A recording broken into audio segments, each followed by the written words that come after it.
Bueno, muy bien. Vamos a comenzar con esta charla sobre las cruzadas.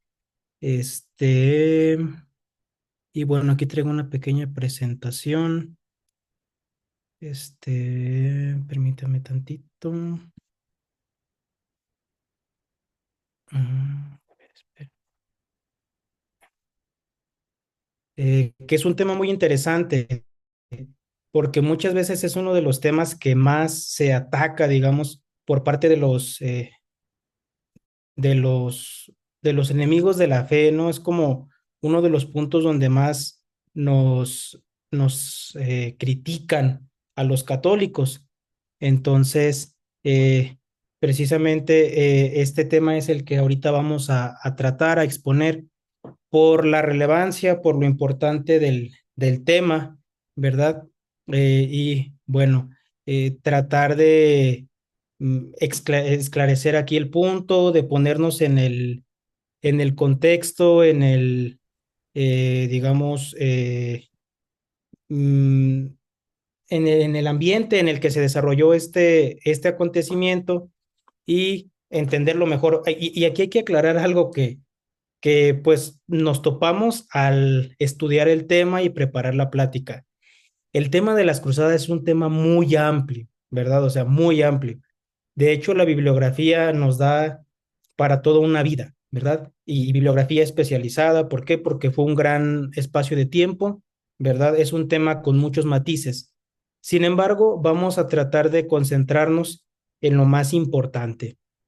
A esta charla le quisimos llamar Las Cruzadas, lecciones de fe para un mundo en crisis, ¿verdad? Porque vamos a ver que las cruzadas surgieron por motivos especiales, ¿verdad?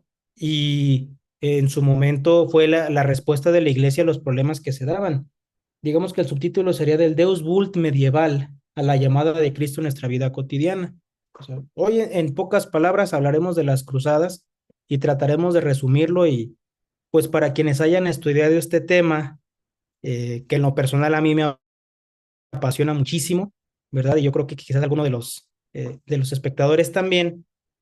Vamos a pasar como gato entre las brasas, entre los temas, ¿verdad? No nos da el tiempo para más.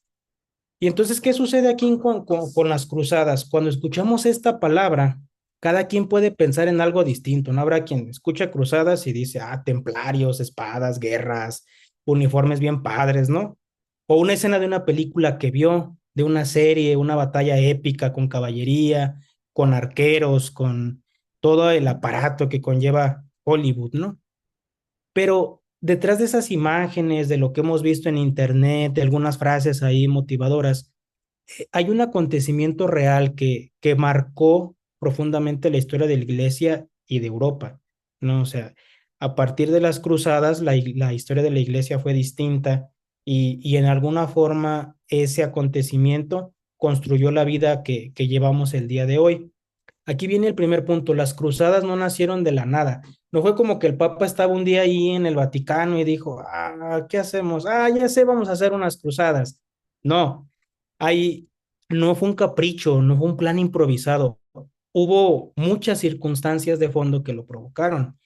Es más, podríamos decir que las cruzadas fueron la respuesta de una civilización entera a un momento de crisis. ¿Cuál era el problema?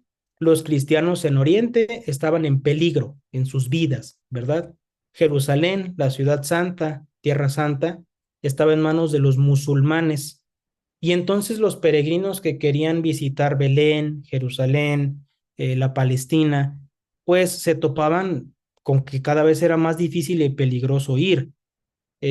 Pero aquí lo más grave, pues, es precisamente que los musulmanes se habían extendido ya a, eh, a Tierra Santa y, como veremos, hacia otros territorios cristianos. Miren, a veces decimos, ah, pues es que los musulmanes y pensamos que es otra religión cualquiera. No. A diferencia de nosotros, ellos son paganos, en primer lugar, y en segundo lugar, nosotros extendemos el evangelio predicando, ellos lo extienden con violencia, ¿verdad? O te haces musulmán o te matamos. Entonces, eso es lo que propició y ahorita lo explicaremos a detalle.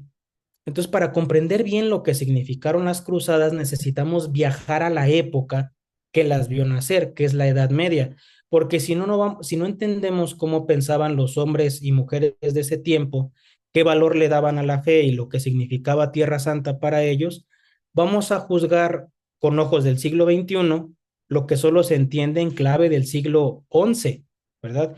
Es como si ponemos una película a partir de la mitad. Entonces, empezamos a ver la película y de repente, bueno, pero ¿por qué dice esto? ¿Por qué hace esto?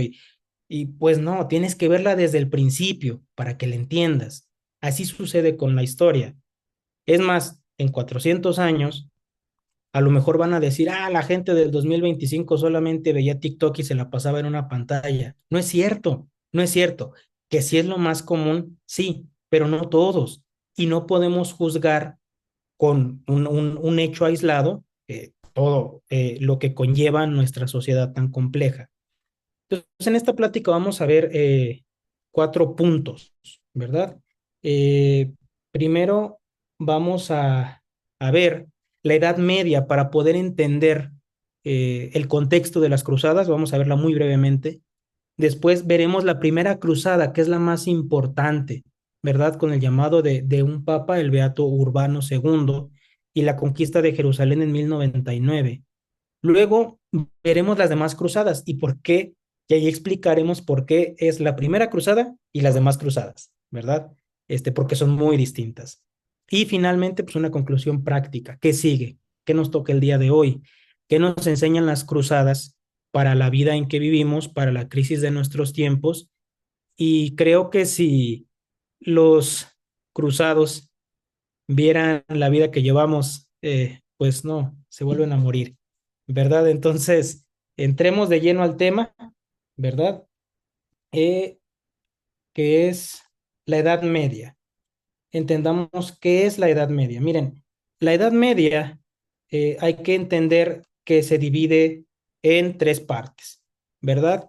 La Alta Edad Media, de los siglos quinto al décimo, la plena Edad Media, la Edad de Oro, podríamos decir, de los siglos 11 a 13, y finalmente la Baja Edad Media, de los siglos 14 al 15. Ahora, ¿por qué se llama Edad Media? ¿Por qué del siglo quinto al siglo XV se le llama Edad Media? ¿Quién le puso el nombre? O sea, no es como que la gente que vivía en esos tiempos decían, ah, sí, vivimos en la Edad Media, yo pertenezco al medievo. No, ¿qué fue lo que sucedió? En la Revolución Francesa, por ahí del siglo XVI, XVII, esos impíos, ¿verdad? Dijeron, bueno, pues ya hemos creado una nueva sociedad sin Dios, entre comillas, pero ven que la sociedad tiene muchos avances, tiene tecnología, tiene derecho, y entonces dicen, bueno, todo lo bueno que tenemos, ¿de dónde viene? Y como son mentirosos, no pueden decir que viene de la Iglesia Católica. Y entonces dicen, ah, es que viene de Roma y viene de Grecia, de la antigüedad. Entonces nosotros hemos renacido. Somos Roma y somos Grecia que renació. Y nuestra época, ellos sí se pusieron el nombre, nuestra época es el Renacimiento. Somos los ilustrados, ¿no? Pero bueno, hay un hueco de 10 siglos. ¿Cómo le llamamos ese hueco? Ah, Edad Media. Le vamos a poner Edad Media. Fue una edad obscurantista donde la iglesia dominó y a veces nos la creemos y nos da miedo hablar de este tema. Nos debería de dar orgullo hablar de la Edad Media, ¿verdad? ¿Por qué? Porque la Edad Media fue el tiempo en que Europa soñó y vivió como cristiana, construyó instituciones, cultura y una fe compartida. Es más, el término de Europa se conoce hasta el Renacimiento. Antiguamente era la cristiandad, no era Europa, éramos los cristianos, ¿no? Entonces, para entenderla, pues, se divide en 3 grandes capítulos, como ya dijimos, y ese va a ser nuestro recorrido, ¿verdad? Para entenderla muy rápidamente y decir, ah, por eso hicieron las cruzadas, por eso sucedieron, ¿verdad? Entonces, la Edad Media tampoco es un bloque monótono, es un milenio, son 1000 años de desarrollo en la cristiandad. Y para entenderla como es, podríamos decir que pasamos como un mosaico, ¿verdad? De la caída de Roma en la Alta Edad Media a una cristiandad floreciente en la plena Edad Media y una etapa de crisis y transformación que preparó la Edad Moderna en la Baja Edad Media, ¿no? no fue un paréntesis gris, fue lo que construyó la sociedad en que vivimos. Entonces, pasemos a ver primero la Alta Edad Media. La Alta Edad Media comienza en el año 476 con la caída del Imperio Romano, ¿verdad? Ese que hemos leído en las vidas de los mártires, ese de la película de Gladiador, a ese Imperio Romano nos referimos, ¿verdad? Y entonces, a partir del año más o menos 100 o 200 después de nuestro Señor, empieza una decaída en el Imperio Romano, hasta que en el 476 llega al imperio un emperador llamado Rómulo Augustulo.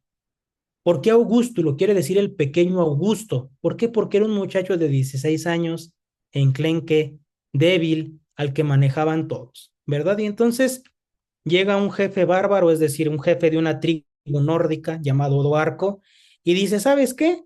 Tú no puedes conmigo, y hazle como quieras. Y lo quitó del imperio, o sea, dijo, tú no sirves para nada. Y se autoproclamó el gobernante de Italia. Todavía no existían los reyes como los conocemos, pero él dijo, Italia es mía. Y le quitó el águila imperial, le quita su espada imperial y se la manda al imperio de Oriente, porque ya el imperio estaba dividido en dos partes. Se lo manda a Constantinopla, allá en Turquía, y pues ahí muere lo que conocimos como Imperio Romano. Desapareció oficialmente. Y entonces, ¿qué sucede? Miren, para explicarlo, es como una empresa. Imaginemos una gran empresa, por ejemplo, Samsung, ¿no? Y de repente Samsung quiebra y dicen, ¿saben qué? O se muere el dueño.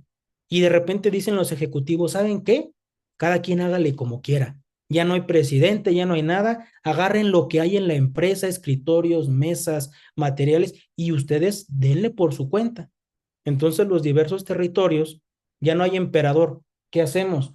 Pues, pues a darle, a poner orden. Y poco a poco las tribus se empiezan a agrupar y se empiezan a formar lo que son las sociedades. Pero no es como que fueran muy ilustrados, ¿verdad? En ese tiempo pocos sabían leer, eran bárbaros, literalmente bárbaros, de ahí viene la palabra. Eran una salvajada. ¿Quién fue la única que puso orden? La iglesia. A la única que se le respetaba fue a la iglesia. Precisamente por estos años San Benito funda sus monasterios. ¿Y qué hace San Benito en sus monasterios? Guarda libros, que forma misioneros, evangelizadores, ingenieros, médicos, maestros, ¿verdad? Y San Benito salva la cultura.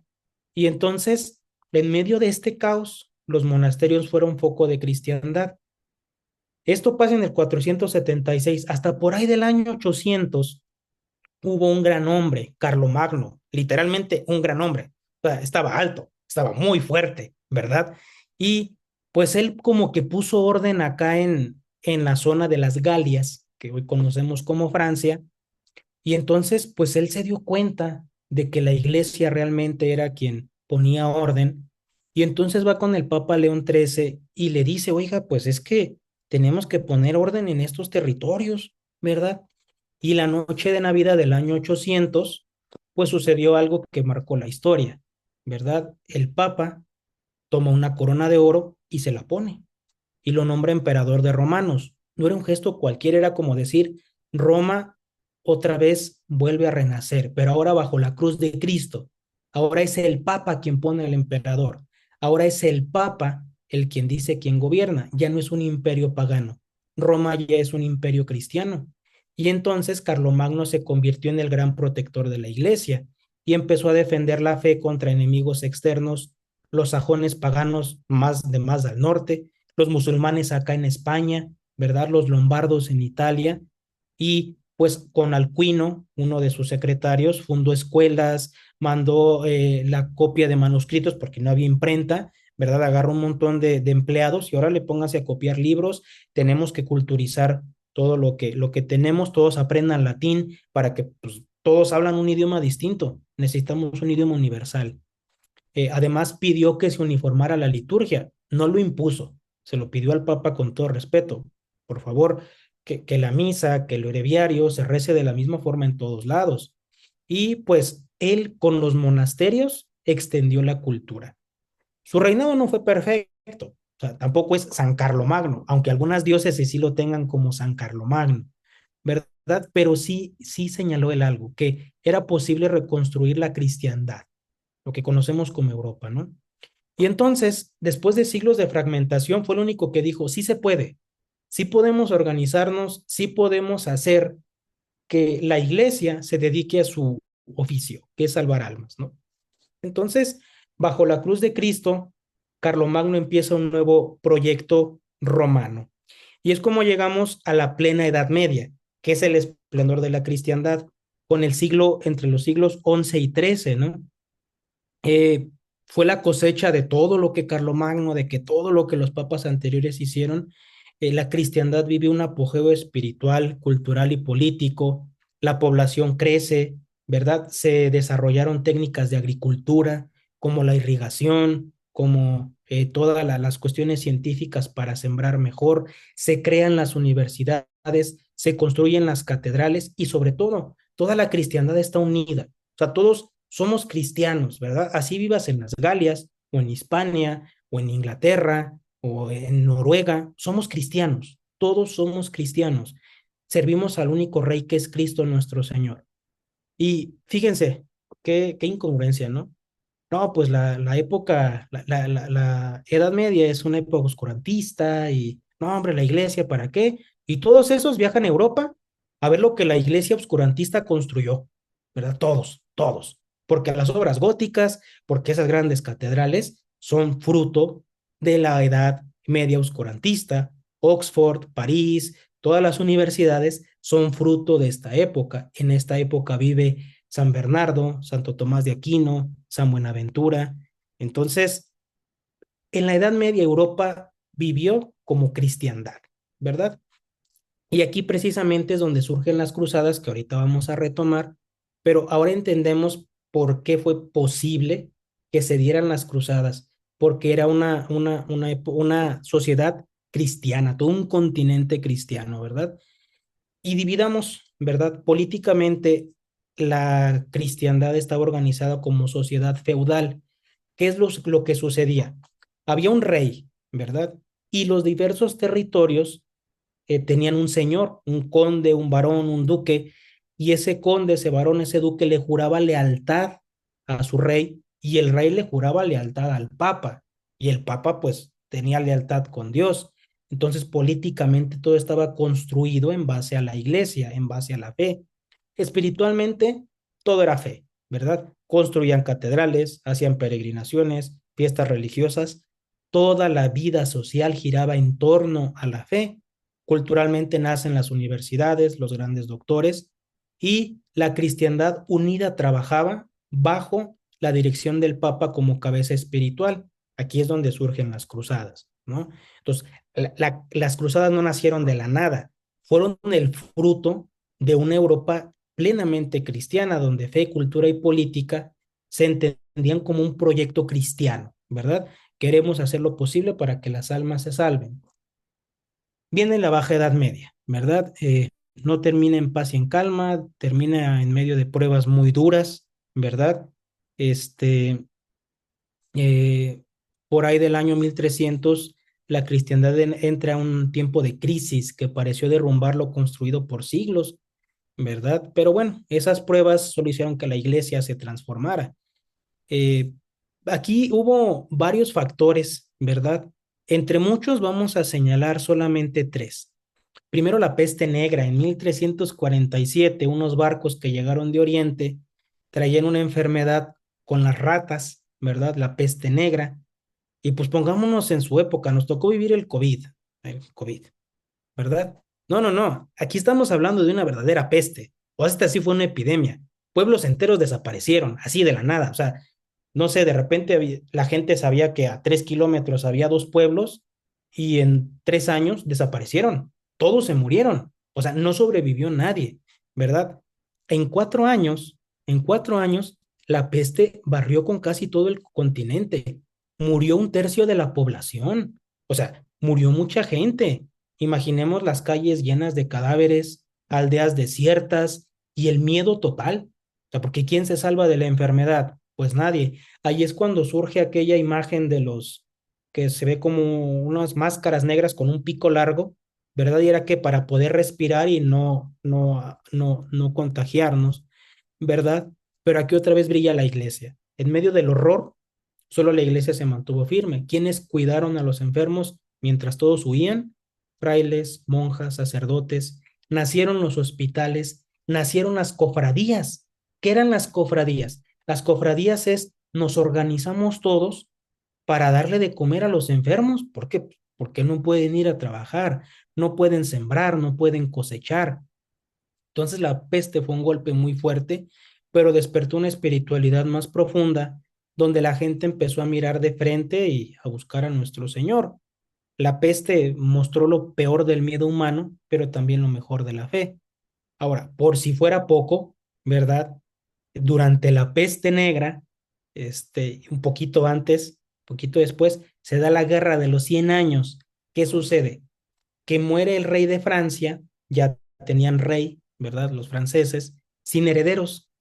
Entonces el rey de Inglaterra, Eduardo III, pues quería poner a un heredero que le favoreciera a él y la gente de Francia quería otro. Entonces dice, no, pues lo ponemos a la fuerza. Empieza la guerra, ¿verdad? Y Inglaterra iba a ganar, pero aquí es donde aparece providencialmente Santa Juana de Arco, ¿verdad? Y es el que les da ánimos y expulsa a los ingleses en 1453. Alguien dirá, ah, Inglaterra es la mala. No, simple y sencillamente Inglaterra se estaba metiendo en donde no le tocaba, ¿verdad? Y entonces vamos a ver cómo Francia es providencial para la cristiandad en general. Entonces, pues sucede que aquí Santa Juana viene a poner orden de parte de Dios. Entonces, esa guerra divide la cristiandad. Si a esto le sumamos que entre 1378 y 1417 se da el cisma de Occidente, pues estamos en crisis, ¿no? Muere el Papa Gregorio XI y en Roma escogen a Urbano VI, pero otros cardenales dijeron, ah, no nos gustó ese papa, vamos a escoger otro. Se van a Francia, en Aviñón, y escogen a Clemente VII. Y durante 40 años, la iglesia tuvo tres papas, porque hubo otros cardenales que dijeron, no, pues si ustedes eligieron a otro, pues nosotros vamos a poner a otro. Se fueron a España y pusieron otro papa. Había tres papas. Otra vez, providencialmente, viene Santa Catalina de Siena y al verdadero papa, pues le estuvo insistiendo. Es el único caso en la historia en que una santa regañaba al papa y el papa iba a que lo regañaran, a que le dijeran lo que tenía que hacer. Finalmente, en el Concilio de Constanza, 1414, deciden que renuncian los tres papas y dicen, pues con los cardenales que se nombraron, vamos a elegir uno nuevo. Dicen, uno de los tres tiene que ser el legítimo. Entonces, si los tres renunciamos y los tres convalidamos a los cardenales, entonces el que siga, pues va a ser el verdadero papa. Escogen a Martín V, lo reconoce toda la iglesia y se restaura la cristiandad. Entonces, todo esto propició que la cristiandad se fragmentara. Si a esto le sumamos que nacen las ciudades, es decir, donde se concentra el poder y la economía empieza a crecer, el comercio se empieza a expandir y surge la burguesía, entonces todo esto hace que empiecen las cosas a cambiar.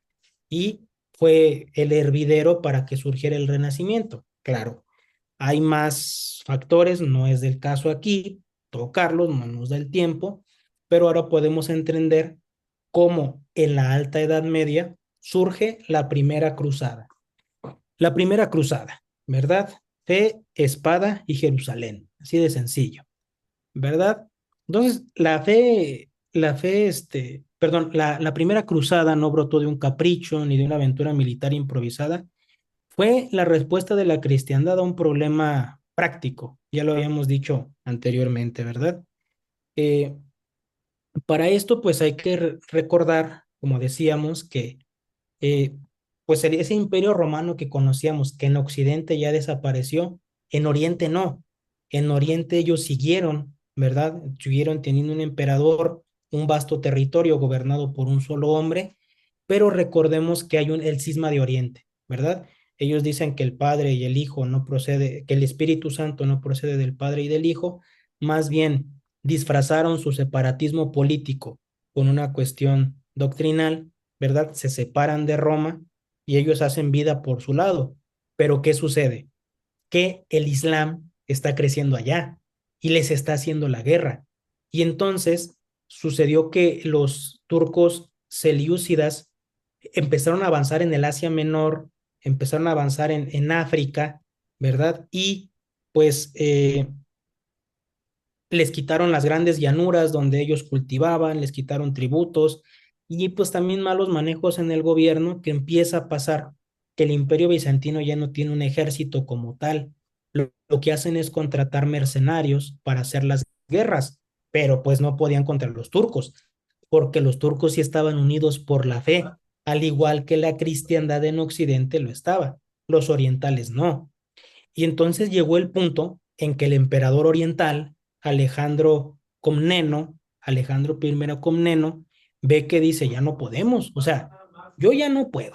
O sea, aquí las cosas ya se acabaron, ¿verdad? O sea, aquí sálvense quien pueda. Y entonces le manda una embajada al Papa y le dice al Beato, porque es Beato Urbano, ¿verdad? Al Papa Urbano II lo beatificó León XIII, ¿verdad? Su fiesta se celebra el 29 de julio, es un Beato. Vamos a ver lo que hizo. Le dice, oiga, pues mire, estamos divididos, ustedes por allá y nosotros por acá, pero está pasando esto, ¿verdad?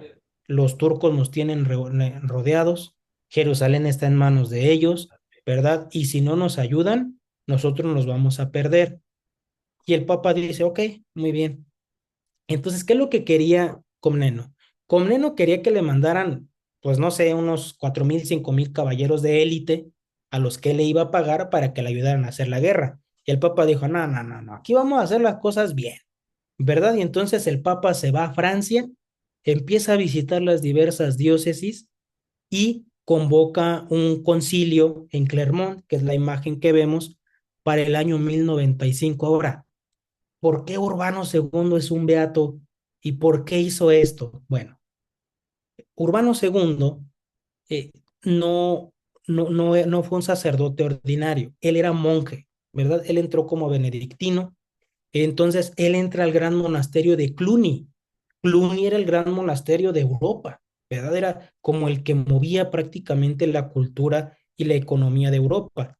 Él entra ahí y es preparado por su maestro San Hugo de Cluny. Un santo fue su maestro. Y entonces era muy práctico, era muy diplomático y era un santo. En estas circunstancias, otro santo monje que salió de Cluny, que llegó a ser papa, San Gregorio VII, estaba haciendo una reforma en toda Europa, en toda la cristiandad. Necesitaba una ayuda, le pregunta a San Hugo de Cluny, San Hugo le dice, pues llévate a este muchacho que es muy bueno. Y pues San Gregorio VII lo nombra cardenal de Ostia, ¿verdad? Y lo manda a solucionar problemas dificilísimos con el emperador del Sacro Imperio Germánico y con el rey de Francia. Y Urbano II era firme, ¿verdad? Defendió la cristiandad. Y entonces, este papa es el que precisamente escucha ese llamado y dice, pues ¿cómo te voy a mandar nada más unos soldaditos? Espérame, yo ahorita convoco un concilio, en el concilio da un sermón, el papa no les habló de política, solo les habló de fe, les dijo, sus hermanos, los cristianos, están siendo asesinados allá en Oriente, la ciudad santa está en manos de los paganos, necesitan nuestra ayuda, ¿qué es lo que vamos a hacer? Todos somos un cuerpo, somos cristianos. Y fue cuando surgió aquel grito unánime, Deus vult, Dios lo quiere. Y todos marcharon a Oriente a dar su vida y pues dijo el Papa, quien deja su casa, su familia, todo por amor de Cristo, poseerá la vida eterna, pues hay indulgencia plenaria. ¿Qué sucede? Muchos caballeros que habían cometido pecados, para expiar sus pecados, dicen, yo voy a ir a Jerusalén, quiero pagar con mi sangre literalmente mis pecados. Y es entonces cuando toman la cruz, esa cruz tan famosa roja que conocemos, ellos la toman como estandarte y pues no es como que existiera un ejército, ¿no? O sea, no es como que, como hoy en día para nosotros es fácil, ¿no? Vemos que está el ejército y el gobierno les paga. No, eso no existía en ese entonces. Era que yo le juraba lealtad a mi señor y pues por amor al arte le servía, y si él me daba, pues tenía, y si no, pues no. Entonces me embarco por amor a Cristo y que surja lo que tenga que surgir. Y entonces aquí es donde nuestro Señor puso al hombre providencial, Godofredo de Builón, y la epopeya hacia Jerusalén. ¿Por qué razón? Porque, bueno, pues sí está el Papa, ¿verdad? Un Papa santo, como ya lo vimos, beato, ¿verdad? El beato Urbano segundo, que es el que convoca, pero pues el Papa no fue como que él dirigiera los ejércitos, él era Papa, era un monje, él era un sacerdote, ¿no? Entonces, ¿quién va a dirigir esto? Como decíamos más arriba, los reyes todavía no tenían la importancia que después van a tener. Y entonces los nobles, los campesinos y los soldados fueron los que respondieron, ¿verdad? No eran ejércitos profesionales, ¿verdad? Eran señores feudales, es decir, gente rica que tenía castillos, que tenía campos, caballeros que estaban al servicio de esos señores, campesinos, clérigos o familias enteras, ¿verdad? De repente decía una familia, oye, pues si el Papa da indulgencia plenaria por ir a defender Tierra Santa, vámonos, pues vámonos. Y vendían todo, ¿no? O sea, vendían todo y se iban, y Europa en masa fue para allá. Pero ya lo entendemos por qué. Era una sociedad llena de fe. Entonces, marchan para allá, y el líder fue Godofredo de Bouillon, ¿verdad? Un noble del norte de Francia, sur de Alemania, que, bueno, pues él vendió la gran parte de sus tierras, de lo que tenía, para financiar su viaje, para contratar soldados, para construir armas, y el camino fue muy duro, o sea, no es como que, sí, vamos a la guerra, ok, pero pues hay que movernos y somos miles y hay que comer, y por dónde vamos a ir. No conocemos el camino, no hay mapas, ¿verdad? No hay Google Maps, no hay así como que le pongo de cuánto es de aquí a Jerusalén. No, pues vámonos, y se perdieron muchas veces, ¿verdad? El hambre, muchas veces pues llegaban, y si llegaban a pueblos pues compraban comida, pero también es como que pues ¿de dónde sacamos para alimentar a tanta gente, no? No es tan sencillo, no existe el Walmart tampoco. Para nosotros es muy fácil decir ahorita, pues si hacemos un viaje y vamos. No, hay que comer, hay que descansar, hay que mover gente, hay que mantener el orden en los campamentos. ¿Por qué? Porque sí es cierto, muy padre, Dios, Deus Vult, Dios lo quiere, vamos a recuperar Tierra Santa, pero no son santos los que están marchando, son hombres, ok, hay que poner orden, hay tensiones internas. Entonces, también sucede que conforme van llegando a Constantinopla, pues se van topando ya con los enemigos, ¿no? Y pongámonos en sus zapatos. Vienen caminando cientos, miles de kilómetros, se perdieron, traen hambre, y llegas no a descansar, llegas a pelear, llegas a la guerra. Ellos están descansados, ellos están comidos, ellos están tranquilos. Tú eres el que llegas. Y aún así, en Nicea y en Antioquía ganaron, ¿verdad? En particular el asedio de Antioquía fue una verdadera epopeya. O sea, si hacemos una plática de una película del asedio de Antioquía, sería una cosa de proporciones épicas, ¿verdad? ¿Por qué? Porque no se rendían, los turcos no se rendían, y aquí pues ellos ya llegaron, dijeron, ¿saben qué?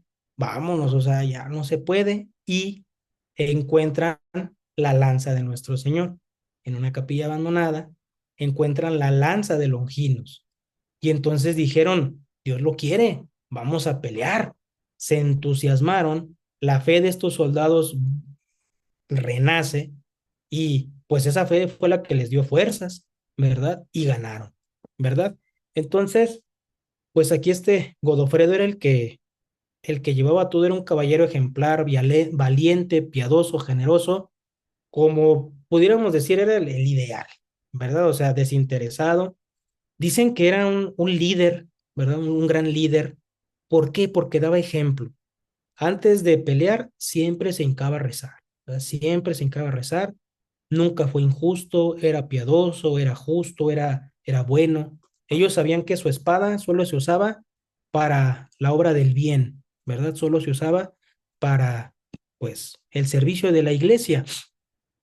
Y entonces, pues él fue el que logró que todo este contingente de gente que viene de todos lados, gente que no sabía pelear, gente que sí sabía pelear, ladrones, de todo que venían a redimirse, pues los pudo unificar. Llegan a Jerusalén, ¿verdad? Y entonces también la toma de Jerusalén, leída, uno se emociona. Ahora, vivida o en película, no sé cómo será, ¿verdad? Pero entonces nos cuentan aquí que pues ya se estaban desmoralizando también los cruzados, ¿no? Porque, ¿por qué? Porque llegan y todos los pozos están envenenados. Entonces no hay agua, ya se nos acabó la comida, ya no nos podemos regresar. O sea, atrás podríamos decir, nos regresamos, ¿verdad? Aquí ya no. O sea, aquí ya no, ¿por qué? Porque sucede algo. Acordémonos del emperador bizantino, ¿verdad? Antes no era como ahora. Ahorita es oye, necesito que me traigas 30 personas para que me ayuden con esto. Ah, sí, ahorita llegamos en media hora, un WhatsApp y rápido. No, o sea, el emperador bizantino manda a su embajada, ellos regresan y dicen, sí, el papa dice que te va a ayudar. Ah, bueno, vamos a esperar, por lo mientras hay que resistir. Y de repente, tómala, te llegan decenas de miles de cristianos y él dijo, no, pues, ¿qué está pasando? Nos van a hacer la guerra. Y dice Godofredo, no, no, no, tranquilo, te venimos a ayudar. Y dice no, no, no me entendieron, o sea, era como que nada más quería que me mandaran poquitos. ¿Yo cómo le hago con tantos? Y entonces le dio miedo al emperador bizantino de que le fueran a quitar el poder, que después vamos a ver que sí pasó. Entonces, decían los cruzados, ya no nos podemos regresar porque el emperador de Oriente no nos va a recibir. Ya no podemos avanzar porque adelante está lleno de turcos. Ya no hay comida, ya no hay agua. Ya estamos en las últimas. Aquí está Jerusalén, estamos en las puertas. Y decían ellos, pues si tenemos que morir, vamos a morir. Y Godofredo dijo, vamos a morir nada. Pónganse a hacer torres, construyan y paz. Y en la torre norte, ¿verdad? Que si mal no recuerdo es por el torrente del Cedrón, que es por donde nuestro Señor salió a morir. Dice Godofredo, a ver, vamos, y yo voy al frente. De hecho, hay una pintura, una caricatura, un grabado, perdón, dibujado por Gustave Doré, donde se ve cómo Godofredo va entrando a la muralla. ¿Por qué? Porque los cristianos tenían mucho miedo. Imaginemos una muralla altísima, estas torres de madera enormes que se movían, la ponen ahí los cristianos, tiran el puente, pero pues los turcos te están recibiendo con 1000 arqueros, ¿no? Y entonces Godofredo dijo, no tengan miedo, Dios va con nosotros y se puso a caminar. Entonces eso electrizó a los cristianos que tomaron la ciudad, tomaron las puertas, vencieron y en cuanto entraron a Jerusalén y lograron vencer a los cristianos, a los musulmanes, un 15 de julio del 1099, después de 3 semanas de mal comer, de mal tomar agua, ¿verdad? Treparon las murallas y la ciudad cayó. Se cuenta que cuando rompen las murallas, cuando entran a la ciudad, la mayoría de los soldados guardan su espada, se ponen de rodillas, muchos descalzos, fueron al Santo Sepulcro a darle gracias a nuestro Señor, ¿no? Entonces, aquí precisamente brilla otra vez Godofredo de Builón, porque dicen, bueno, ya ganamos, Jerusalén es nuestra, pues te vamos a nombrar rey de Jerusalén. Y aquí Godofredo dijo algo, yo no puedo ser rey coronado con oro, donde Cristo entró coronado de espinas. Yo no puedo ser rey de Jerusalén porque el único rey de Jerusalén es Cristo. Yo soy el protector de la ciudad santa, ¿verdad? El protector de Jerusalén. No soy rey, inclusive no usó trono. Él construyó una tienda y se sentaba en el suelo y allí recibió a los árabes pues para pactar la paz, porque también pues hay que ser prudentes, ¿verdad? Y tampoco es como que podamos seguir adelante haciendo la guerra porque los pozos siguen envenenados. Tenemos que esperarnos a que vuelva a llover, tenemos que buscar ríos. Los mismos musulmanes también están desgastados y entonces se hace una especie de tregua, ¿verdad? Y pues aquí vemos cómo brilla el cruzado como modelo de fe militante, ¿verdad? Porque la primera cruzada concluye con la creación del reino de Jerusalén y otros estados cruzados de Oriente. Es decir, diversos territorios pues pusieron a un cristiano y allí se cumplió el temor de Juan Comneno, ¿verdad? Dijeron los occidentales, no, no, no, o sea, nosotros ganamos, tú no hiciste nada, o sea, tú te quedaste allá en Constantinopla, entonces no es así como que, pues ya ganamos y te lo vamos a dar, pues no, ¿verdad? También no era justo. Pero, ¿quién era el cruzado? O sea, porque este es Godofredo y vemos todo lo que ha pasado. Pero ¿qué era el cruzado? No era un mercenario, ¿verdad? Porque no se les ofreció ningún sueldo, nada a cambio, ¿verdad? No era un conquistador, no era como que vamos a quedarnos con las tierras, eso vino después. O sea, porque ya que ganan, dicen, bueno, ¿y qué hacemos? O sea, porque ya ganamos. ¿Y luego qué sigue? No, pues quédate tú a cuidar aquí esta tierra y vamos a seguirle, ¿no? Entonces, eran peregrinos armados, así de sencillo. Eran peregrinos armados que iban a Tierra Santa a ofrecer su vida para recuperarla. Muchos no volvieron, ¿verdad? Muchos murieron en el camino, muchos se quedaron en Tierra Santa, ¿verdad? A seguir defendiendo. Entonces, para el católico de a pie, para el cristiano, la cruzada fue penitencia, era entrega, era una fidelidad a nuestro Señor Jesucristo. Allí surgió el término de miles Christi, soldado de Cristo, literalmente, ¿verdad? Después surgen las órdenes militares, de aquí surgen, ¿verdad? Templarios, hospitalarios, teutónicos, que decían, bueno, se necesita defender aquí los territorios y no es como que lo podamos defender fácilmente, pues necesitamos espadas y escudos, pero ya no queremos regresar a la antigua vida que teníamos de pecado. Y entonces pues se juntaron y vivían como monjes y en las tardes si entraban los musulmanes pues iban a hacer la guerra y pues surgió este concepto medio extraño para nosotros de decir soy soldado de tarde y monje en la noche, ¿verdad? Las órdenes militares, este, pero la lección que nos dejan es que la fe no es una teoría ni un sentimiento, es una fuerza que cuando prende puede mover pueblos enteros, ¿verdad? Pero, aquí viene el pero, si ese fuego no se orienta bien, se puede desviar y es cuando entra la ambición.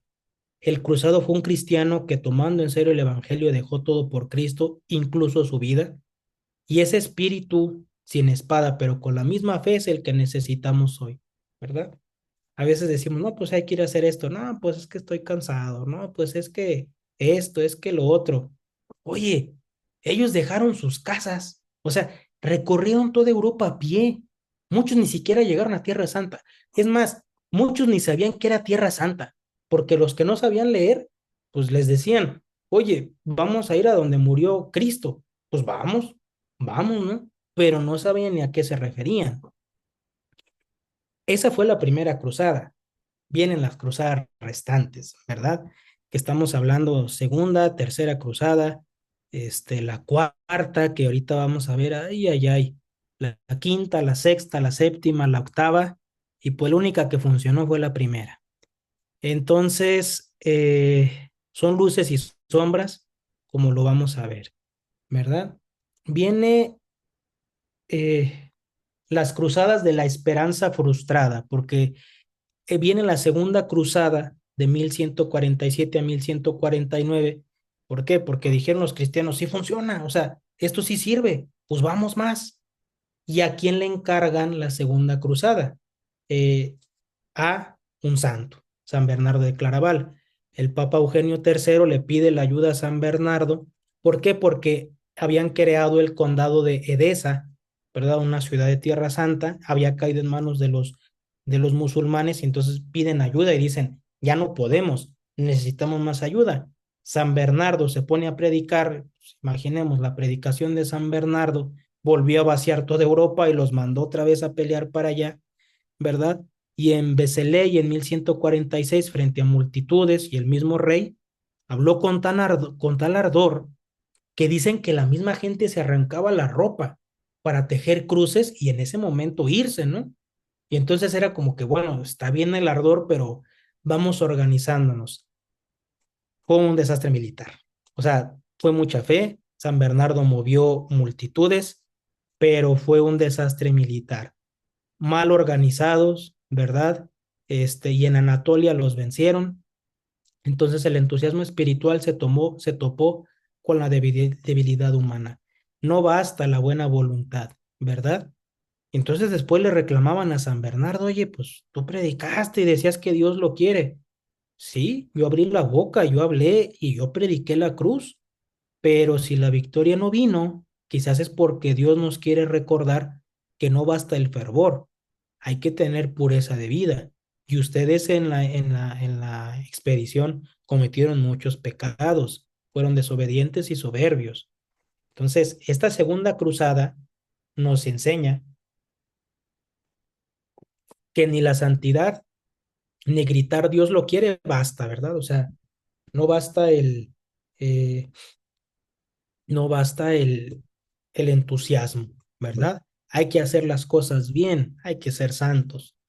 Viene la tercera cruzada que le podríamos llamar la epopeya de los reyes de 1189 a 1192. ¿Por qué? Porque Jerusalén volvió a caer, ¿verdad? Saladino, un gran sultán, estadísticamente hablando, es decir, como gobernante, un gran sultán, ¿verdad? Tras la batalla de Jatín, vuelve a retomar Jerusalén. Entonces, pues acá en Europa los reyes ya tenían mucho poder y entonces dicen, pues vamos, hay que recuperar Tierra Santa, pero ahora no hay que ir como en la segunda cruzada, o sea, aquí ya hay que ir organizados, que la cruzada no venga del pueblo hacia arriba, sino de arriba hacia el pueblo, porque estos amigos no saben cómo se gobierna, no saben hacer la guerra. Y entonces parten eh, tres reyes, Ricardo Corazón de León, valiente y caballeroso, Felipe II Augusto de Francia, calculador y frío, o sea, este fue por política, este no iba como por el ideal de Tierra Santa.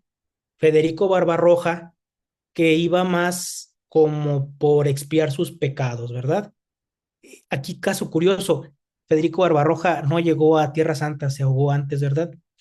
Porque precisamente se le sacaba el agua, este ve un río y se emociona y le corre al río, pero pues traía la armadura, ¿no? ¿Cómo lo haces para nadar con una armadura? Y pues se nos murió, ¿verdad? Y pues, pues pobrecito, ¿verdad? Pero bueno, al menos tenía buena intención.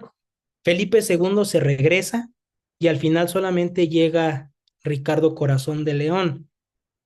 Ricardo Corazón de León había cometido muchos pecados y entonces, pues él dijo, aquí yo los expío. Cuando se regresa Felipe II y llegan a las costas, ¿verdad? De algunas costas de Tierra Santa, eh, pues muchos dicen, "No, ya nomás va Ricardo Corazón de León, no se puede", y dicen, vámonos. Se querían regresar y dice él, no, yo vine a pelear por Cristo y yo voy a morir por Cristo. Agarra su caballo, se tira a las costas y dicen sus soldados, no, pues vamos a verlo morir, es el rey. Y pues se mete entre el puercoespín de lanzas y de espadas y lo ven que lo rompe, o sea, ven que entra y lo rompe y dicen, oye, no lo mataron, pues vamos con el rey y se van todos atrás del rey y ganaron, ¿verdad? Pero fue una batalla nada más, no lograron recuperar Jerusalén, pero sí firmaron una tregua. Saladino reconoció el valor del rey Ricardo Corazón de León y firmaron una tregua en donde Saladino dijo que garantizaba el acceso libre de peregrinos a Tierra Santa, ¿no? Decía, bueno, sigue siendo mía, ¿verdad? Pero pueden venir a rezar. Si son sus iglesias, pues adelante, entren y recen. Eh, sí les cobraban dinero, obviamente, ¿verdad? Pero al menos ya no los mataban. Eso ya es ganancia, ¿no? Entonces, la tercera cruzada no nos devolvió Jerusalén, pero sí nos mostró que hasta los enemigos pueden respetarnos cuando ven en nosotros honor y fe auténticos. Eso fue lo que pasó. O sea, Saladino dijo, o sea, Ricardo, eres un hombre honorable y tienes verdadera fe. O sea, tú no vienes aquí por ambición. Yo veo que tú sí vienes realmente por amor a tu Dios. Yo no creo en tu Dios, ¿verdad? Pero al menos reconozco ese honor y se ganó el respeto, ¿verdad? Entonces, digamos que militarmente perdió, pero se ganó el respeto. Por eso decimos que pues fue la cruzada de los reyes. Aquí venimos a lo feo, ¿verdad? La cuarta cruzada. La cuarta cruzada fue convocada por Inocencio III, el papa que contempla la iglesia en ruinas y que ve dos hombres que la sostienen, que eran San Francisco de Asís y Santo Domingo de Guzmán, ¿verdad? Es el gran papa de la Edad Media, es el más poderoso de la Edad Media, porque él incluso llegó a deponer emperadores, ¿verdad? Y entonces dice, vamos otra vez a Tierra Santa. Miles de cruzados aceptaron la, el llamado, pero surge un problema. ¿Cómo le hacemos para llegar? Porque ya está muy difícil llegar por tierra. Ya vimos que 3 veces no nos funcionó. Llegamos todos cansados, llegamos muertos, y entonces, ¿cómo le hacemos? Pues, tenemos el Mediterráneo, vámonos y cruzamos por el mar. ¿Por qué no se nos ocurrió antes? ¿Por qué? Porque para cruzar el mar se ocupan barcos, ¿verdad? ¿Y cómo le hacemos? No es como que pues, los pedimos por Amazon, ¿no? O sea, pues pídete unos 1000 barcos y ya los pagamos como vayamos pudiendo meses sin intereses. No, no había. ¿Quiénes eran los únicos que tenían barcos entonces? Los venecianos. Venecia era una república comercial gobernada por el dux Enrico Dandolo, pero este señor era muy ambicioso y muy astuto. Y entonces les dice, sí, claro que sí, yo tengo muchos barcos, yo a eso me dedico. Mi negocio son los barcos, ¿cuántos quieren? Tú nomás dime cuántos quieres, yo te los pongo, ¿verdad? Y los cruzados dicen, pues necesitamos tantos. Mm, Muy bien, yo te los pongo. Este, nada más te va a costar tanto, ¿verdad? Y los cruzados, pues dicen, pues bueno, vamos. No se dan, o bueno, sí se dieron cuenta, pero no le obedecieron al Papa los dirigentes de la cruzada, que el Papa les dijo que no aceptaran los términos del trato, porque en el trato les dijo, primero tienen que atacar la ciudad de Zara. Zara, con Z, era una ciudad cristiana rival comercial de Venecia, o sea, eran sus enemigos comerciales, pero eran cristianos. Miren, es tan fácil, es como que necesitamos camiones para ir a tal lugar y vamos con Nike y le decimos, oye, señor Don Nike, nos necesitamos unos camiones, ¿cuántos quieren? 200, va, yo te los pongo. Te va a costar tanto y de paso van a vandalizar y a destruir la empresa de Adidas, ¿verdad? Entonces el Papa les dijo, pues no, claro que no, no lo tienen que hacer, no acepten el trato, es una trampa. Pero, pues, los mismos jefes de la cruzada dijeron, bueno, es que también ya le estamos entrando a la cuestión económica, si ganamos, nos toca una parte del botín, nos rebaja la deuda y cuando regresemos de la cruzada, pues vamos a regresar con dinero, con Tierra Santa y con barcos, y aparte somos amigos del Dux de Venecia, no, hombre, pues ya la hicimos, ¿verdad? Pues no, pues se desviaron. En vez de ir a Jerusalén, se involucraron en otro pleito político. Llegan a Bizancio, la capital del Imperio Oriental, y entonces allí ellos tenían pleitos por quién iba a ser el nuevo emperador. Y uno de los rivales les dice a los cruzados, oigan, pues ya que andan de paso por aquí, ya que andamos en estas, ustedes me echan la mano, yo derribo a mis contrincantes, ¿verdad?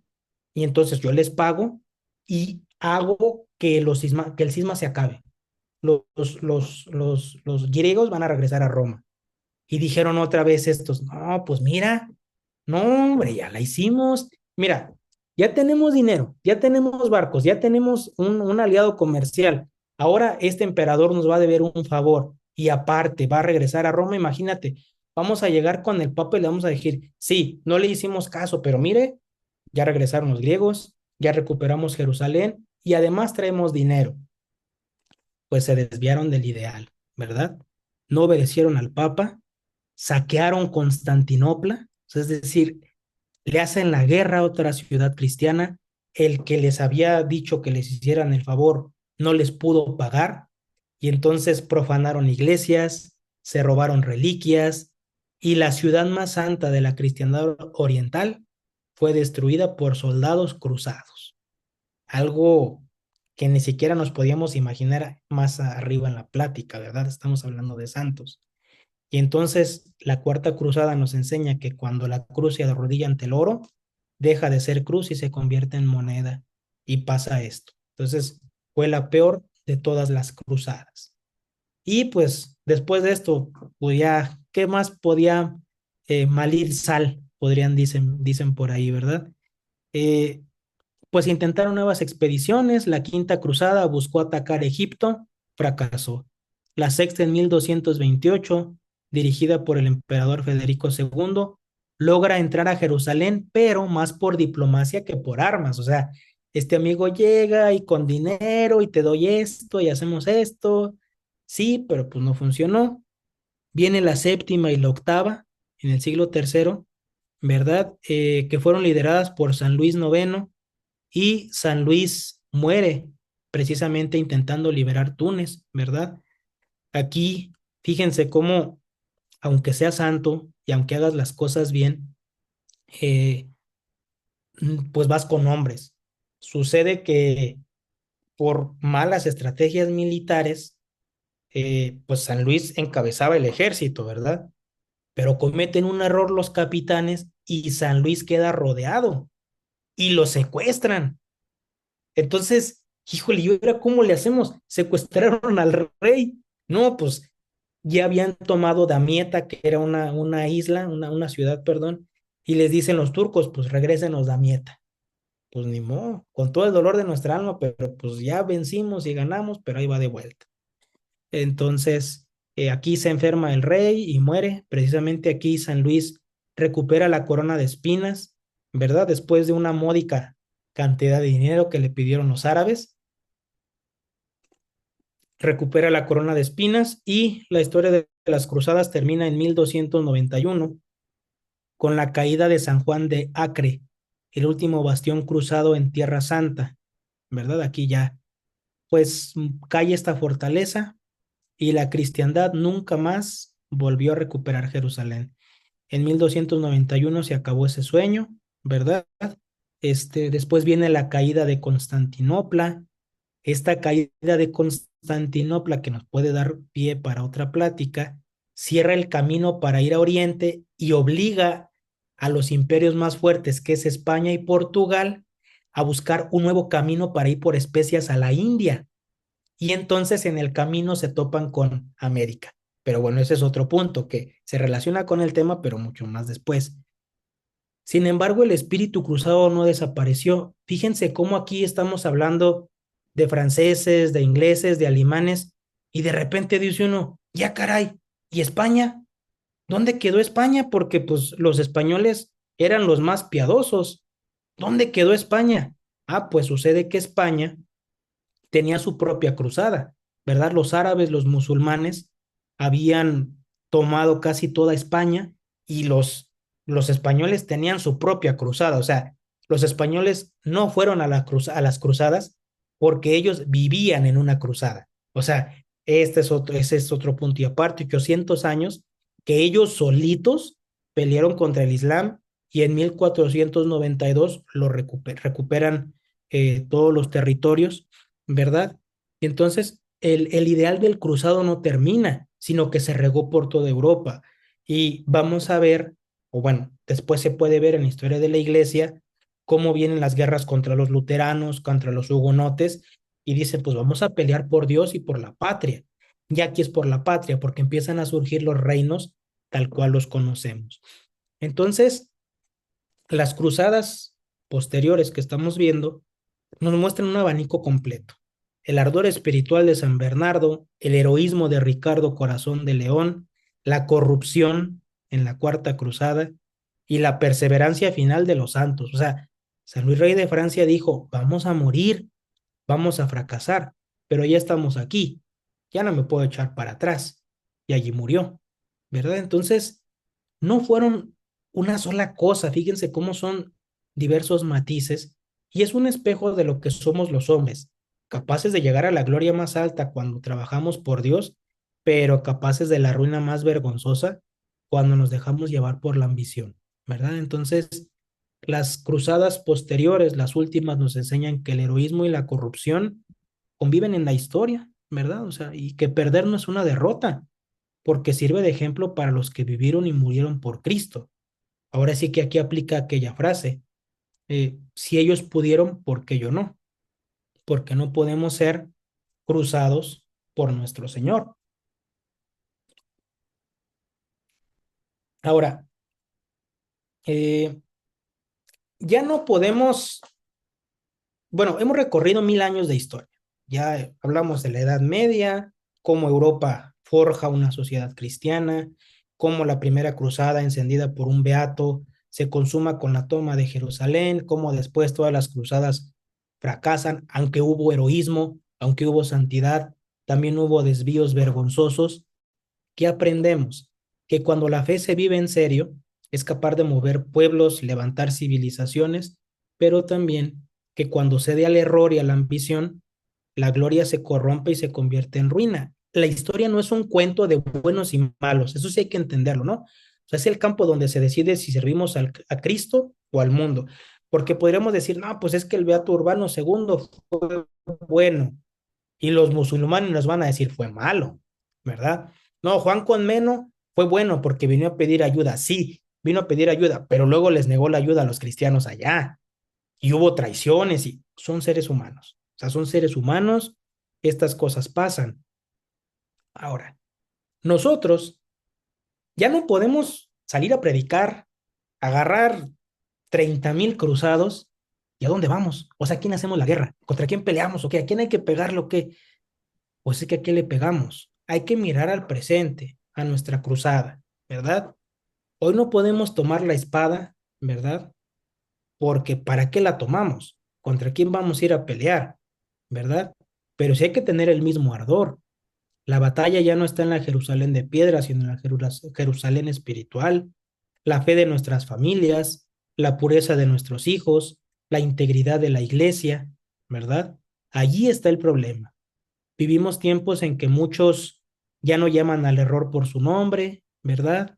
En que pues se diluye la verdad, se bendicen los pecados en nombre de la misericordia, ¿verdad? Como sucedió hace 2 años, hace 3 años, perdón, allá cuando estaban bendiciendo a los LGTB y demás, se adoró a la Pachamama, ¿verdad? Sin cultura a las sociedades, se confunde la verdad con la mentira, con el diálogo, y mientras millones de católicos están desorientados porque les dicen que cualquier cosa está bien, que no hay que pelear, vienen las cruzadas y nos dicen, hay que dar la pelea, hay que luchar, no con la espada de fierro, sino con la espada de la verdad. Y esa espada no se guarda, esa espada se blande y órale contra el que venga, ¿no? Entonces, imaginemos a Godofredo de Bouillon. Godofredo de Bouillon va desde Francia hasta Jerusalén, hambriento, arriesga su vida, toma Jerusalén, descalzo y llorando entra al Santo Sepulcro, adora el lugar donde nuestro Señor resucitó y le enseñamos esta fotografía a un supuesto papa besando el Corán. ¿Qué hubiera hecho Godofredo? O sea, yo creo que se vuelve a morir. Yo creo que se vuelve a morir. O sea, ¿cómo? ¿Cómo? O sea, no lo entiendo. ¿Cómo es posible que esto pueda pasar? O sea, yo creo que él ni lo hubiera concebido. O sea, si viajamos al pasado y le decimos, oye, Godofredo, un papa en el futuro va a besar el Corán. No, no, no, estás mal, o sea, eso no puede pasar. O sea, es más fácil que yo encuentre una vaca voladora a que el papa haga eso. Un beato me está mandando a mí a pelear y a defender los lugares santos, ¿no? O imaginémonos a Ricardo Corazón de León y le decimos, miren, en el futuro va a llegar un papa que va a tomar un ídolo y lo va a poner en la iglesia y le va a rezar. Que no, claro que no, el papa me está mandando a mí a pelear por la fe. Entonces, decíamos que no hay que hacer juicios anacrónicos, pero es que la verdad no se actualiza. Eso sí nos actualiza. A lo mejor a nosotros se nos hace incomprensible que un cristiano esté con un rosario en la mano y con otro atravesando un musulmán o cortándole la cabeza, ¿no? Ah, caray, como que no me cabe. Pero en ese tiempo sí, era lo más normal. Eso sí cambia, ¿no? Hemos cambiado de tiempos, pero la verdad no cambia, ¿verdad? No cambia.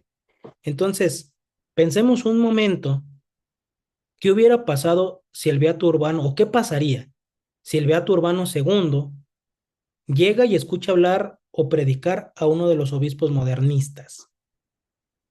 O sea, ¿qué pasaría? ¿O qué pasaría si el Beato Urbano II, Papa, ¿verdad? Hubiera estado en el 2001 cuando Juan Pablo II pidió perdón por las cruzadas. O sea, hubiera dicho él, o sea, entonces, ¿yo qué o qué? O sea, todo lo que hice estuvo mal o qué. O sea, movía toda Europa y fuimos a pelear y estamos mal. O sea, ¿de qué se trata? ¿No?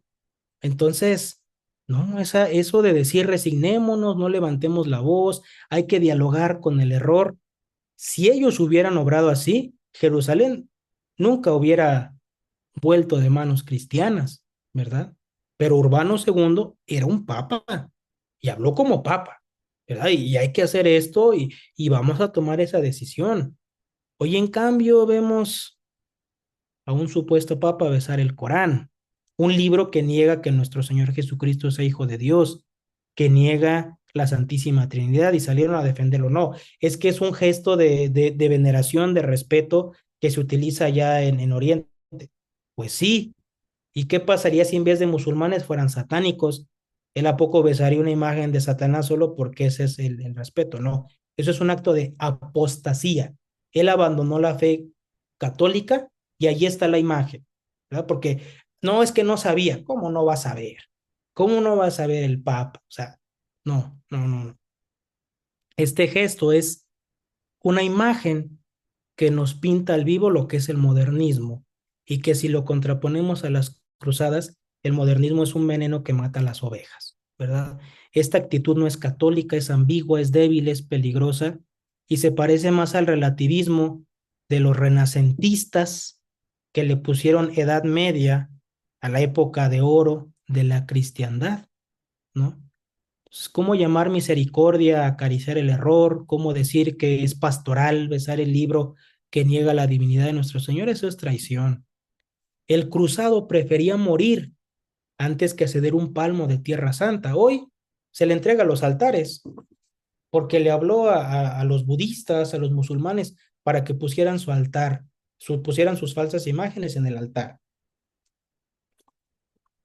Imaginemos un cruzado todo lleno de polvo, hambriento, sediento, cansado y enfermo y que de repente desde el cielo ve que ponen a un ídolo en el altar, o sea, yo di mi vida por recuperar Tierra Santa.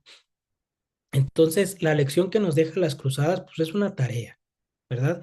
Es una tarea que debemos de aprender, ¿verdad? Eh, pues a leer los signos de los tiempos, ¿verdad? Porque cada época tiene sus retos. Y entonces Urbano II supo leer sus tiempos, ¿verdad? Supo leer sus tiempos, supo lo que necesitaba, ¿verdad? Y eh, ahorita nosotros vivimos una época eh, que enfrenta retos nuevos, ¿verdad? Como decíamos, ya no podemos agarrar un ejército de cruzados, ¿verdad? Eh, e ir a hacer la guerra, ¿no? Por ejemplo, no podemos de repente, sí, yo voy a agarrar a 3,000 soldados y vamos a entrar a Roma y vamos a sacar a este y vamos. No, ya no se puede, ya no estamos en esa época, ya no estamos en ese tiempo. Sin embargo, sí, sí tenemos el ardor. Decía nuestro Señor, saben interpretar los signos de los cielos y no saben interpretar los signos de los tiempos. Eso le dijo a los fariseos, ¿no? Diciéndoles, ustedes saben cuándo viene el verano, cuándo viene el otoño para sembrar y no saben leer los signos de los tiempos. Ustedes que conocen las profecías, los cruzados sí supieron leer su tiempo. Vieron el peligro del Islam en Jerusalén, vieron el clamor de sus hermanos en Oriente y no se quedaron sentados. Se levantaron, tomaron la cruz y dijeron Deus vult y vámonos, ¿verdad? Hoy, ¿qué tenemos? Iglesias profanadas por la idolatría, pastores que bendicen el pecado, papas que apostatan, ¿verdad? Almas confundidas por la tibieza. Iglesias profanadas, a veces dicen, van a las feministas, van a vandalizar la iglesia, hay que ir a defenderla. Claro que sí, si se puede hacer, hay que ir a hacerlo y hay que limpiarla y demás. Pero pues se celebra el modernismo, es peor esa profanación, cada 8 días, ahí, un culto herético, un culto totalmente injurioso a Dios nuestro Señor. O sea, no vemos el peligro, no escuchamos el clamor de los hermanos que están en el error. Esos son los signos de los tiempos. No se leen con la lógica del mundo, ni con la diplomacia del tibio, ni con el sentimentalismo de los modernistas, no. Se leen con la fe católica íntegra y sin concesiones. Los cruzados supieron decidir. No es cuestión de política, es cuestión de fe. Vamos a pelear. ¿Qué vamos a hacer? Nos vamos a quedar callados con la herejía, vamos a negociar con el error, nos vamos a arrodillar ante la mentira. No, es tiempo de decir con nuestra vida Deus vult, de decir con las obras Dios lo quiere, que aunque seamos pocos, pero hay que ser fieles, que muchos y traidores, como en la Cuarta Cruzada. Esos son los signos de nuestro tiempo: apostasía disfrazada de misericordia, idolatría disfrazada de diálogo.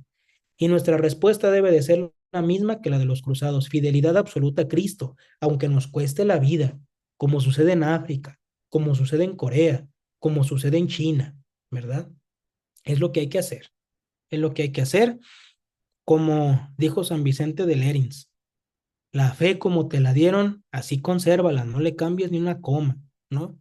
Entonces, ese es como el ideal que nosotros debemos de tener. Ayer festejábamos, conmemorábamos antier, perdón, no, hoy es 30, sí. Hoy es 30, ayer a San Miguel Arcángel. Eh, y pues él nos enseña, ¿verdad? Que hay que defender la gloria, la honra de Dios. Y pues digamos que no podemos organizar un ejército, ¿verdad? E irnos a pegar una buena con los enemigos de la fe, ¿verdad? Pero sí podemos hacer lo que hicieron un San Benito, lo que hizo un San Gregorio séptimo, un San Bernardo. Ellos no levantaron, bueno, San Bernardo sí, pero San Benito no levantó ejércitos. ¿Qué hizo? Calladamente lo que le tocaba. Se fue a rezar, se le juntaron religiosos, escribo una regla, nos hacemos monjes, nos ponemos a estudiar, y preparó los cimientos de la cultura de la cristiandad. ¿Qué nos toca? Invertirle a la educación. ¿Qué nos toca? Invertir en nuestra formación cristiana, conocer nuestra fe. ¿Qué nos toca? Pues aprender a usar las armas de este tiempo, las armas digitales, ¿verdad? ¿Qué nos toca? Pues traducir la fe para las nuevas generaciones. Ojo, no modificarla, sabérsela enseñar a las nuevas generaciones, a los niños, que un niño aprenda a amar a Dios, ¿verdad? Eso es lo que tenemos que hacer. Yo casi estoy seguro que a nosotros no nos va a tocar ver el resurgir de la cristiandad. No nos va a tocar. Si Dios nos bendice igual y nos toca el martirio y la libramos, derechito al cielo, ¿verdad? Pero no creo que nos merezcamos tanto. ¿Qué sí podemos hacer? ¿Qué sí está en nuestras manos? ¿No va a entrar, verdad? No, él tiene un compromiso. ¿Qué sí está en nuestras manos?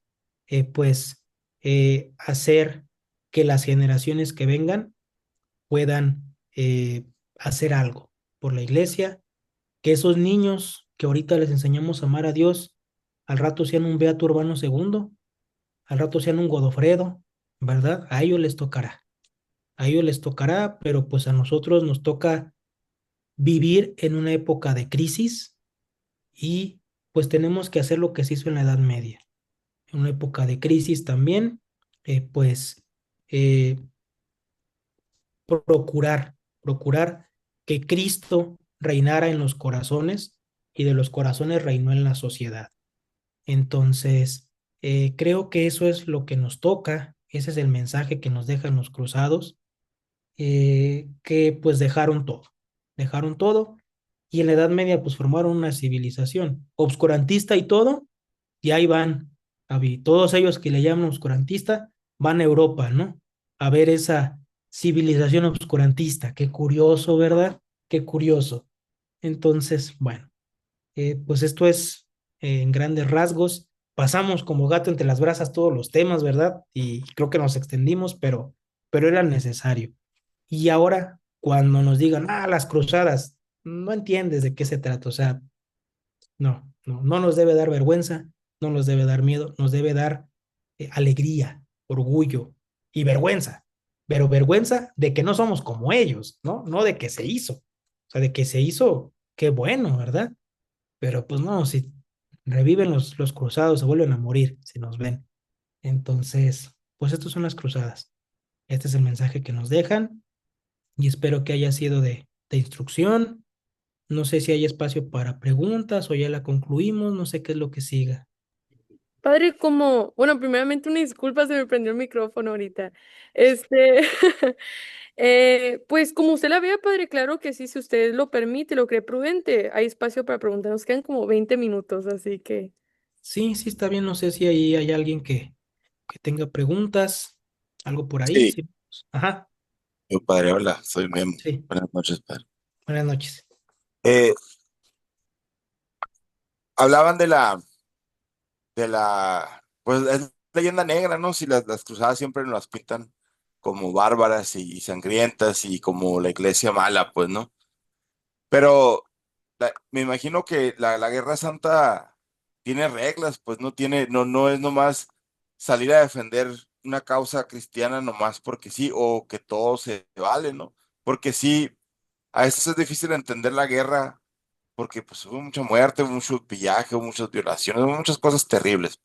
Pero eso no es lo que la iglesia manda, pues entonces me imagino que la Guerra Santa tiene una manera específica y aunque hubieras ido a las cruzadas, pero no te comportabas cristianamente, pues no te aplicaba ninguna indulgencia ni ninguna salvación, pues. Entonces, la iglesia sí tiene legislado, regulada lo que es la Guerra Santa o es nomás dependiendo de la época y del caso. Bueno, la guerra es una institución, ¿verdad? Y la guerra no es como el ideal, ¿verdad? No es como que lo mejor. La guerra es el último recurso. O sea, obviamente si se hubiera podido hacer algo distinto a una cruzada, se hubiera hecho, pero no se pudo hacer. ¿Cuáles son las reglas de la guerra? No hay reglas para una guerra santa y para una guerra no santa. Hay reglas para la guerra y son los 10 mandamientos y nos aplican a todos y siempre. Entonces, obviamente que el que cometió un pecado estaba mal. O sea, el hecho de que vayas en una guerra santa no te da el derecho de que hagas lo que quieras. Y si la guerra es santa por el motivo y porque se supone que venimos mandados, porque vamos con orden, porque vamos a hacer las cosas bien. Entonces, la guerra tiene reglas y esas reglas se aplican a toda guerra, ¿verdad? Ahora, precisamente es lo que hay que entender.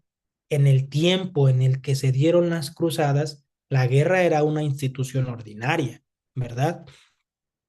Por ejemplo, ahorita para nosotros es lo más normal, por ejemplo, en una escuela en pública o privada, que haya maestros testigos de Jehová, mormones, etcétera.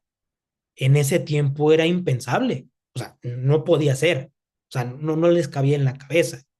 Entonces, precisamente esa objeción de la leyenda negra surge de entender o de querer pensar que la guerra es mala en sí. No, es el último recurso, no es buena absolutamente, pero algunas veces se debe de utilizar. Entonces, eh, hay reglas y esas reglas se aplican a toda guerra, ¿no? Por ejemplo, lo que hicieron los musulmanes estuvo mal, envenenar los pozos, eso no se debe hacer, ¿verdad? Eso está prohibido. No se debe atacar heridos, no se debe atacar hospitales, son reglas humanas, ¿verdad? Y pues muchas veces los cristianos no las respetaron, ya vimos que la Cuarta Cruzada fue un desastre, estuvo mal, estuvo mal. Entonces, pues esas podríamos decir que son las reglas, el decálogo, ¿no? Ahora, no matarás. Pues sí, pero pues si no me dejas otra opción, pues ¿qué es lo que voy a hacer? ¿No? Es legítima defensa. Ese es el principio que hace que la guerra no sea intrínsecamente mala, ¿no? Yo me tengo que defender. Pues no sé si eso responde a la pregunta. Sí, pues, el cristianismo se hubiera perdido, pues si no nos defendíamos de los musulmanes, no más Tierra Santa, pues todo el occidente. Exacto, y es como mencionábamos al final de la plática, en la historia pues no hay buenos ni malos, precisamente la leyenda negra parte de ese presupuesto. Todo lo que hizo la iglesia fue malo. Ese es el presupuesto, ese es el presupuesto.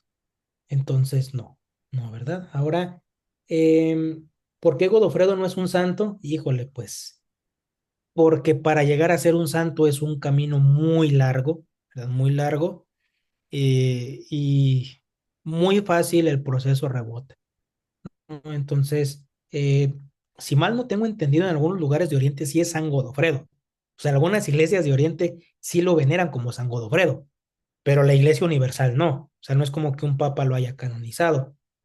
Pero, pues, de que hizo cosas muy buenas, hizo cosas muy buenas. De que hizo cosas que quizás no estuvieron tan bien, también. No era perfecto, ¿verdad? ¿En Guadalajara existe algún lugar con reliquias para venerar de esos cruzados? No, no que yo conozca, no que yo sepa, quizás sí, quizás no, ahí sí, no me alcanzó el tiempo para investigar eso, pero bueno, lo más seguro es que no, ¿verdad? ¿Cómo podríamos pelear en la época actual debatiendo? Bueno, aquí la pregunta es, ¿pelear con quién y pelear por qué? ¿Verdad? Pelear con un necio, no hay que hacerlo. No vamos a ganar nada. Debatir con un necio, pues no. ¿Cuál es la lucha? ¿Cuál es la lucha? ¿Contra el mal?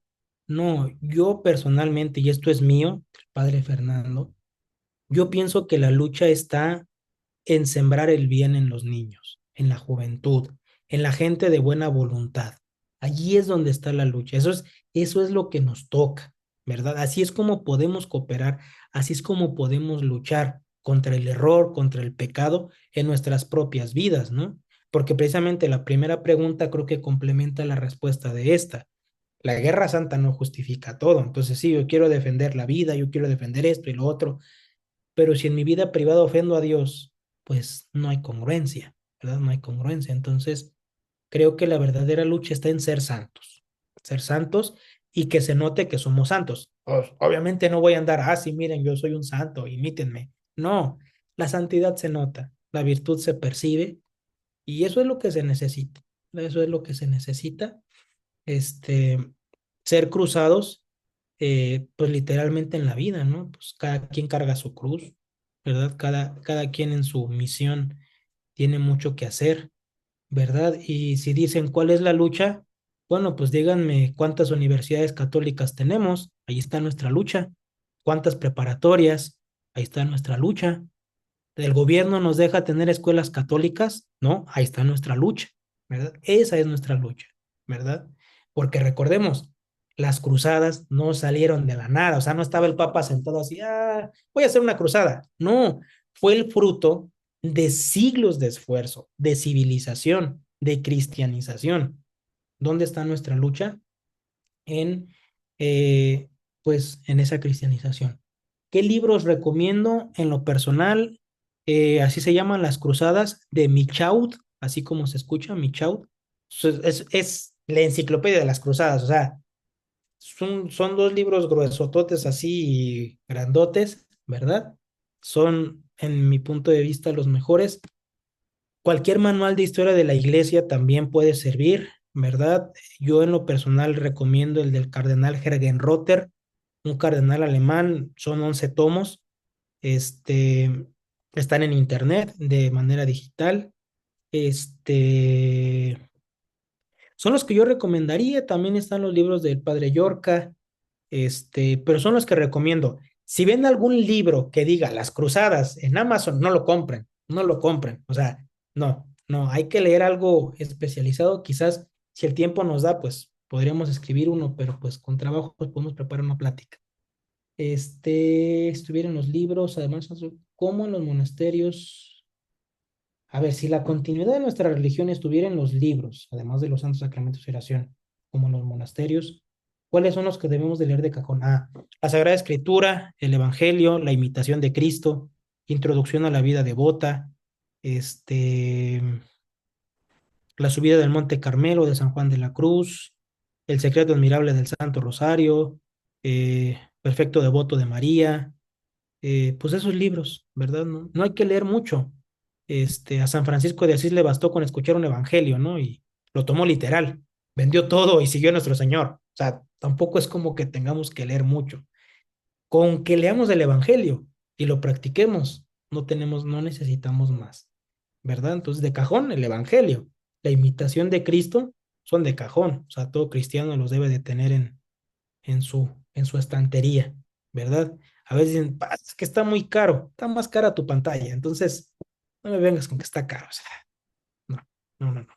Un cruzado se nos vuelve a morir, vuelvo a lo mismo, o sea, cuando digamos, es que esto, es que lo otro, revive a Godofredo y díselo a él en su cara, o sea, díselo a él en su cara, a ver si él te acepta la excusa, yo te la acepto, ¿no? Entonces, es muy tarde, ¿no? O sea, ni al caso, pues estoy cansado, no creo que él haya peleado muy cómodo en Jerusalén, ¿verdad? Entonces, pues ahí está el ejemplo.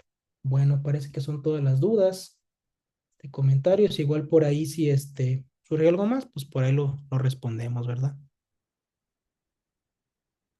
Muchas gracias, Padre. Bueno, pues vamos a cerrar con una oración. Muy Sí, bien. claro que sí. En nombre del Padre, del Hijo y del Espíritu Santo. Amén. Dios te salve María, llena eres de gracia, el Señor es contigo, bendita eres entre todas las mujeres, y bendito es el fruto de tu vientre, Jesús. Santa María, Madre de Dios, ruega por nosotros los pecadores, ahora y en la hora de nuestra muerte. Amén. San Bernardo, Ruega por nosotros. en el nombre del Padre, y del Hijo y del Espíritu Santo.